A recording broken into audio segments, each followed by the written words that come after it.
안녕하세요. 김재입니다. 자, 오늘은 화법 장문 특강, 그 중에서도 화법 편인데요. 일단은, 이 영상을 클릭하신 분들이라면 웬만하면은 이 시간 문제 때문이 아닌가 싶어요. 그죠? 한 2, 30분 주면은 뭐 어느 정도 다 맞겠지. 그죠? 음.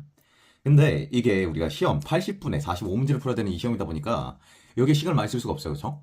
고1, 고2 친구들이라면 한 12분 미만 정도로 끊는 게 맞겠고, 고3 친구들도 길게 잡았을 때 한 15분, 이 정도로 하는 게 맞을 텐데, 혹은 거기서 더 줄이고 싶다던가, 아니면은, 그거보다도 오래 걸려. 보통, 쌤이 방금 아까 얘기했던 이 시간이 이제, 공공연하게 보통 얘기를 하는 그런 시간이죠. 적정선의 시간. 시간을 줄이는 방법. 어떻게 보면 당연한데, 뭐가 나올지 알아야 됩니다. 선택지를 어떤 부분에서 출제하는지를 명확하게 알 수 있다면은, 문제 풀 때도 읽으면서 여기서 나오겠구나, 여기서 선택지 나올 법한데, 이런 것들을 바로바로 잡을 수 있어서 답이 내가 기다리는 선에서 어느 정도 다 판별이 이미 돼 있어서 답 고르자마자 그냥 넘어갈 수 있는 그런 확신도서겠죠. 자, 일단 그래서 화작의 구성부터 간단하게 한번 얘기를 해볼게요. 일단은 10문제, 고1, 고2는 10문제, 그리고 고3은 11문제 선택 과목으로 들어가는데요. 일단 10문제면 이제 화법 5문제, 장문 5문제 이렇게 딱딱 5개로 빠집니다. 11문제 같은 경우는 어떻게 되느냐. 요즘 쌤이 작년 수능을 들고 왔어요. 이번 수능을 들고 왔는데 요즘 이제 이렇게 융합형이 나오죠. 그죠? 4문제에서 5문제 사이로다가 융합형이 나와요. 특히 한 5문제 주는 게 트렌드인데 이게 11문제 홀수가 되다 보니까 원래 5, 5로 딱딱 나뉘었는데 이 둘 중 하나에 주기가 좀 한쪽이 좀 불쌍하잖아. 그죠? 그래서 보통 5문제를 주고 이 둘을 연결하는 그런 문제에서 한 문제가 출제가 되는 경우가 이제 고3의 보편적인 상황이에요. 항상 그렇다 뭐 이렇게 정해진 건 없기 때문에 보편적인 상황은 이렇다. 자, 그래서 보면 이쪽 화법이죠. 딱 봐도 애들이 떠들고 있잖아요. 그죠? 이거 보면은 39번 이 친구는 이제 화법 단독 문제가 되겠고 38번 같은 경우도 가해 학생일이 어떻게 떠드는가에 대한 얘기를 물어요. 그러니까 이것도 화법 단독 문제죠. 그 다음에 이 나의 글쓰기 문제 물어보는 거 보면 장문 문제겠고, 나의 마지막 문항은 고쳐쓰기 문제죠. 흔히 나오는 유형이고, 이것도 장문 단독, 그리고 이거 마지막 자료를 참고한 글쓰기. 네, 제일 싫어하는 문제 유형이죠. 그죠? 45번 이런 거. 여기까지 해서 이게 장문 단독. 그리고 아까 쌤이 이융합형이라고 했었던 거, 이게 이제 40번 문제가 되겠습니다. 학생 1이 대화를 통해서 이런 글을 쓸 거야 라면서 이제 가와 나를 둘 다 읽어야 돼. 이런 문제. 네, 그래서 이제 화법 같은 경우는 혼자 떠드는 거 세 문제, 보통 앞에 세 문제가 이제 혼자 떠드는 내용 나오고요. 여럿이 떠드는 문제가 한 두 문제 정도 이런 식으로 나온다고 보면 될 것 같아요. 뭐 플러스 한 문제? 이건 이제 융합형이니까 이렇게 구성이 되어 있습니다. 자, 일단 우리의 고민은 이거예요. 이거를 얼마나 좀 빠르게 제끼는가. 이걸 분명히 막 2분 컷하고 넘어간 애들이 있단 말이죠. 그죠? 그리고 여럿이 떠드는 유형, 이게 보통 이제 학생 2는 학생 3의 제안에 대한 반론 어쩌고저쩌고 막 이러면 이제 다 그거 일일이 찾아야 돼서 오래 걸리는 친구들이 많을 텐데, 그거에 대한 시간을 좀 어떻게 해볼 수 없을까? 이런 고민이 우리의 주요 포인트가 되겠죠. 자, 이 공부하는 방법은 생각보다 간단합니다. 일단은 화법이 뭐예요? 화법. 화법은 말하기 방법이에요. 그렇죠? 말하기 방법. 그러니까 당연히 말하는 그 방법에 대한 걸 중점으로다가 공부를 하는 게 맞겠지. 자, 거의 웬만하면 항상 출제가 되는 문제가 유형이, 그래서 이 말하기 방식 자체에 대한 문제를 많이 묻습니다. 혼자 떠드는 유형에서도 말하기 방식에 대한 문제, 둘이 떠드는 문제에서도 두 문제나 있죠. 그죠? 이거 의사소통 방식이라고 적혀있는데 그냥 말하는 방식이야. 이것도 지금 설명이라고 얘기는 나왔는데 지금 보면요, 어떤 식으로 학생들이 발화하였는가에 대한 얘기예요.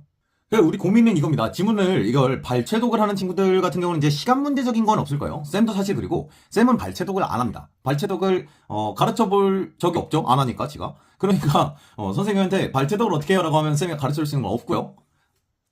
어느 정도 다 읽고 푼다라는 게 일단 기본적인 가정인데, 우리의 고민은 이거예요.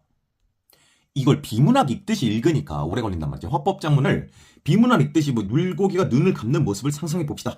물고기가 눈을 감다고? 뭐 이런 식으로 읽으면 안 되는 걸 알면서도 뭐가 중요한지 모르니까 어쩔 수 없이 하나하나 눌러 읽게 돼. 그래서 읽는 데만 이미 한 2분을 써버리는 거죠. 짧진 않거든. 그죠? 자, 그래서 선생님이 일단은 처음으로 제시하는 건, 그 대안은 이겁니다. 말하기 방식을 기준으로 읽는 게 맞습니다. 발화를 할 때, 이 말이 어떤 말하기 방법을 사용했구나라는 걸 기준으로 읽어주는 게 맞아요. 교육 과정 상에도 그렇지 않겠어요? 발화에 대한, 말하는 방법에 대한 거를 기준으로 지문을 만들 거 아닙니까? 그쵸? 그래서 말하기 방식에 대한 걸 중점으로 읽을 때 내용은 알아서 들어오는 수준, 이런 느낌으로 가는 게 제일 좋다고 봐요. 어떤 식으로 나와도 흔들림이 없고. 자, 그런 공부는 어떻게 되느냐? 이 화법장문을요, 한 5세트에서 10세트 사이로, 10세트면 이제 좀 내가 이 화법장문에 대한 이 시간과 정확성을 완벽하게 좀, 부셔버리고 싶다. 그리고 내가 다른 과목이 조금 여유롭다. 이런 친구들 되겠지. 5지문 정도만 해도 충분한데, 일단 오늘 화법 얘기를 하는 거니까, 5문제잖아, 화법은. 그죠? 5세트 해봤자 25문제밖에 안 됩니다. 얼마 안 걸려요. 그 중에 이 말하기 방식 묻는 첫 번째 문제, 거의 대부분 첫 번째에 깔려있는 데가 말하기 방식 위주로 해서 이 선택지들을 한번 손으로 좀 써보세요. 이게 웬만하면 겹쳐요. 그래서 지금 쌤이 뭐 5세트에서 10세트 사이를 얘기를 했지만은 이 선택지가 20개가 안 될 겁니다. 10세트면 이 말하기 방식, 혼자 떠드는 유형의 말하기 방식도 50선택지가 넘잖아. 그 중에 20개도 안 돼요. 진짜 많이 얘기해봐요. 자, 지금 쌤이, 네, 이거 하라는 거가 귀찮은 친구들을 위해서 뭐 일단 쌤이 좀 정리를 해오긴 했는데요. 웬만하면, 혼자 해볼 의지가 있었으면 좋겠고요. 혼자 하실 의지가 있다면은 지금부터 나오는 이 화면을 잠깐 스킵을 해서 넘어가 버리시는 것도 굉장히 좋을 것 같아요. 혼자 자기 손으로 해보고 그 다음에 이거를 나랑 같이 점검하는 게 제일 좋거든. 네, 어쨌든 자, 그래서 혼자 떠들기 유형에 대한 이 말하기 방법, 오케이? 이거를 쌤이 한번 정리를 해봤어요. 이렇게 경험에 대한 얘기가 나옵니다. 청중과 공유하는 경우, 이거 같은 게 뭐야? 발표, 학급 그 반에서 발표하는 경우. 우리 같이 수업여행 갔던 거 기억나죠? 이런 거. 제가, 자, 나만의 경험 이런 게 있는데, 제가 어제 책을 읽다가 뭐 이런 게 있겠고, 뭐 이 청중의 경험을 환기한다 이런 선택지 같은 경우는 혹시 길을 가다가 돌부리에 발을 부딪혀 본 적이 있으시죠? 뭐 이런 거 그죠? 자, 지금 쌤이 지금 여기 화면에 제시한 게 답니다. 부디 혼자 손으로 먼저 해보고 그 다음 쌤이랑 확인하길 바랍니다. 자, 쌤이 여기서 그냥 간단하게 얘기해주고 싶은 거는 영상이라는 표현은 동영상은요 움직일 동자를 써요. 그래서 동영상이 이제 우리가 생각하는 그 보통 영상 하면 동영상만 생각하는데 영상 매체라는 표현은요 사진도 포함합니다. 이라는 디테일적인 거. 이것 때문에 틀리는 경우들이 종종 있더라고. 그 다음 자 비언어적인 것과 준언어적 표현을 쓴다라는 이 선택지들이 종종 나오는데 뭐가 뭔지 모르는 경우가 있어요. 쌤이 지금 여기 목청이 관련됐다라고 얘기하는데 쌤이 수업할 때는 뭐가지가 쓰였느냐 안 쓰였느냐로 따져라 라고 얘기를 하거든요. 점점점 큰 목소리로 이러면 당연히 목청이 관련이 됐을 텐데 그지? 자 예를 들어 뭐 책상 쾅 내려치며 목청이 개입합니까? 아니죠. 그죠? 뭐 손짓을 해. 목 안 쓰이지, 그지? 이런 것들은 다 비언어적. 아닐 비자를 써요. 우린 한자 세대가 아니기 때문에 뭐 꼭 알아되진 않겠지만 준언어적은요 언어에 준하다는 뜻입니다. 오케이? 네, 이거 꼭 구별해 주시기 바래요. 자, 이렇게 우리가 나오는 선택지들의 그 구성을 정확히 알고 있으면 어떤 효과가 있느냐? 읽을 때 어디서 문제 낼지를 뻔하게 볼 수 있어요. 일단은 화작이 쌤이 학생들이 다 오래 걸린 이유는 뭐냐면은 뭐가 중요한지 몰라서 다 중요하게 읽어버려서 오래 걸린다. 이게 쌤이 낸 결론인데 일단 화법이니 당연히 말하기 방법을 기준으로 읽어주는 게 좋다. 내용적인 걸 묻는 문제가 그렇게 많이 나오지 않는다는 겁니다.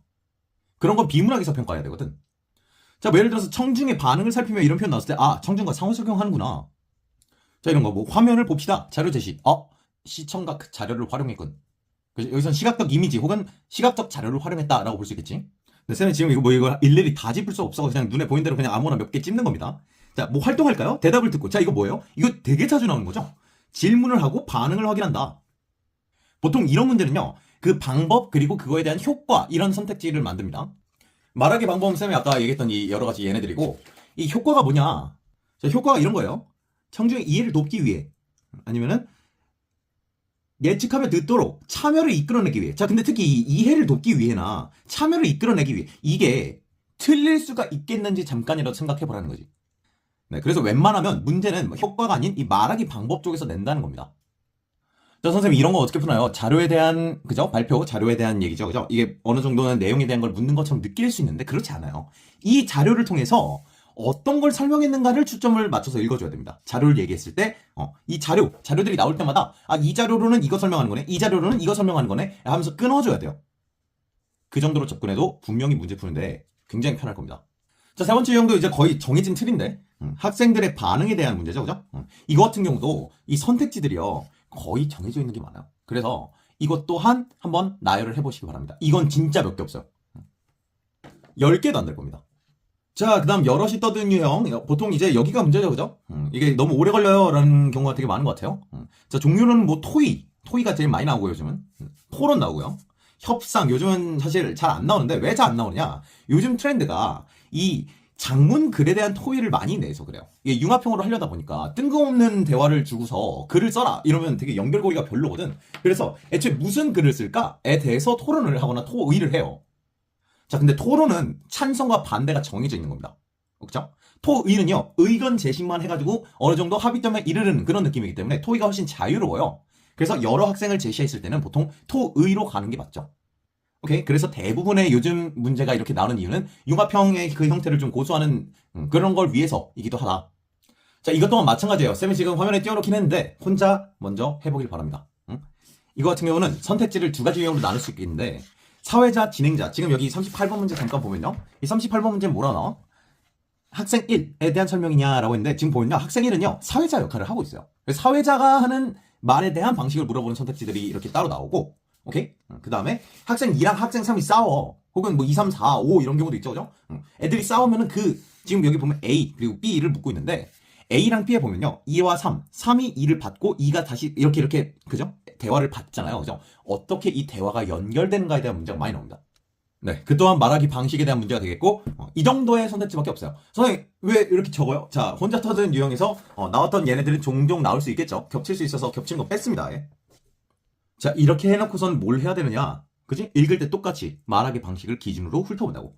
교재 우리 동아리 이름으로 글을 싣기로 했잖아. 자, 일단 지금 우리가 뭐 하고 있는지 꼭 문제 좀 읽으세요. 이거 알았죠? 반드시 지금 뭐에 대해서 떠드는지 파악 안 하고 가면 맥락상 파악해야 돼서 더 오래 걸리거든요.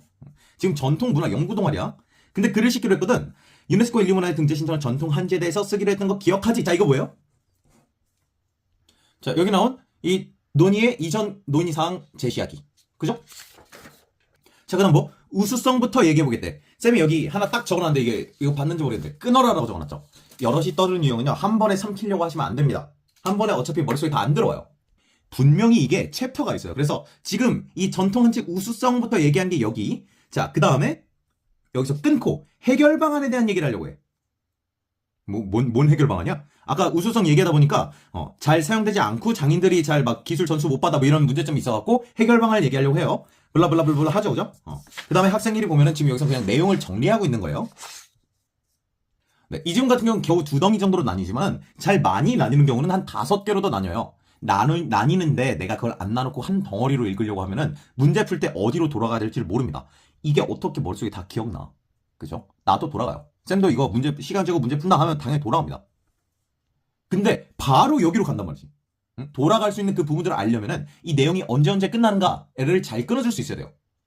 특히 뭐 요즘 막 많이 나오진 않지만 토론이 나오는데요. 토론 같은 경우는 이런 구성을 갖습니다.